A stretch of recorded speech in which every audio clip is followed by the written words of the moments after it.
Hi, I'm Angus. I'm Charlie, and you're utterly foxed. So, Michelle, what do you make of Ivanka? I mean, a lot of people are really hyping her up as feminism's great hope under Trump. I mean, is she?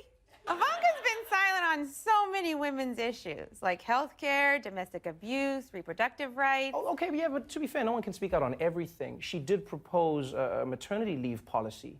Wait a second. She proposed a maternity leave policy? She's not in Congress. She doesn't hold any offices.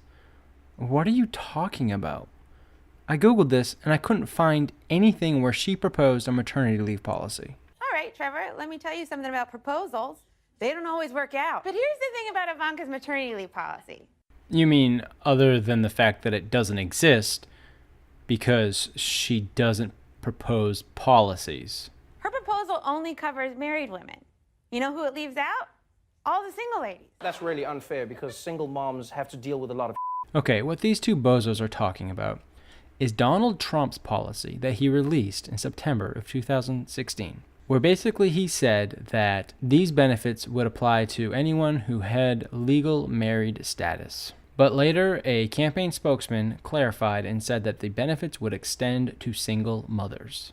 Yeah, and speaking of let's talk about Ivanka's childcare policy. Again, Ivanka Trump does not propose policy. She does not hold any government offices. You disingenuous shit. She proposes a tax deduction for the cost of childcare. But that does nothing for poor people. They have nothing to deduct from. That's like offering me a free breast reduction. It's a nice gesture, but you're really not taking my situation into account. My boobs get any smaller and they'd be concave. I'm confused though.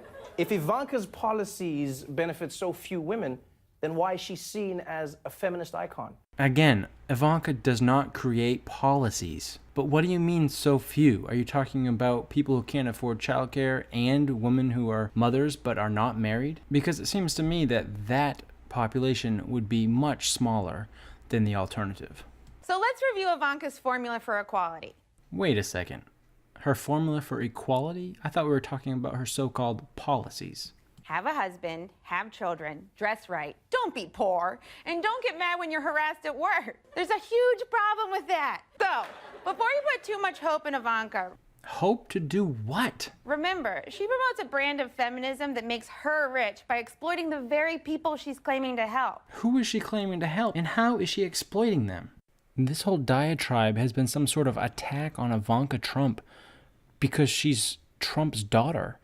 She's not in office, she's not creating policies, and you don't like her because she claims to be some sort of conservative feminist? And so to prove how awful she is, you present us with red herrings and straw man arguments that just don't hold any water. It used to be that The Daily Show was a place where my generation could catch up on current events in a humorous way, and it was always a little bit liberal-leaning, but this is just absurd.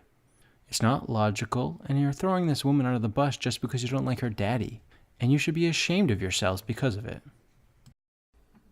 Hey, thanks for watching. If you enjoyed this content, we'd really appreciate it if you subscribed, liked, commented below, and shared this with somebody who you think might like it too. And here's a couple other videos that you might enjoy.